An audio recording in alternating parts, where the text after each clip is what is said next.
خټکی یا خربوزه لکه د نورو تازه میوجاتو په څیر باندې د انسان بدن ته ډېرې زیاتې ګټې لري. په خټکي کې چې دی منرالونه دي، ویټامینونه دي، اوبه پکې دي او همدارنګه داسې توکي پکې چې د انسان بدن ته ډېره زیاته ګټه رسوي. لکه د بیلګې په ډول ویټامین ای دی پکې، کوم چې د انسان د بدن د پوستکي د مختلفو ناروغیو څخه ساتي. همدارنګه د سترګو لید چې دی زیاتوي. ویټامین سی پکې دی، کوم چې د بدن د ساتنې یعنې د میکروبونو او د ناروغیو په وړاندې د بدن د ساتنې دا قوه نور هم پیاوړې کوي او بالاخره سړی زر زر نه ناروغه کېږي. ویټامین بي یو یا ویټامین بي 3 پکې دی، کوم چې د عصبي ژرړو او همدارنګه د اعصابو د پیاوړتیا سبب کېږي او حافظه چې دی قوي کوي. همدارنګه پوتاشیم پکې دی، کوم چې د فشار نورمال ساتي، په زړه باندې بوج کمیږي او همدارنګه په اعصابو او عضلاتو باندې هم ښه اغېز لري.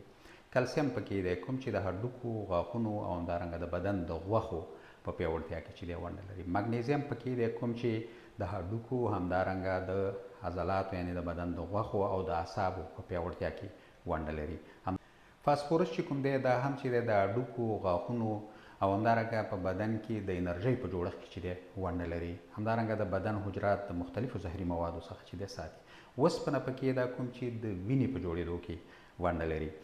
همدارنګه پلاسټیک پکې ده، کوم چې د معدې او د کولمو حرکات زیاتوي او د قبضیت مخه نیسي. په خټکي کې انرژي د هندوانې نه چې ده زیاته ده. د شکر ناروغان د ټولو تازه میوو نه همداسې لکه د خربوزې نه یعنې لږه ګټه پورته کولی شي، اما ډېر زیاته چې دی باید ونه خوري.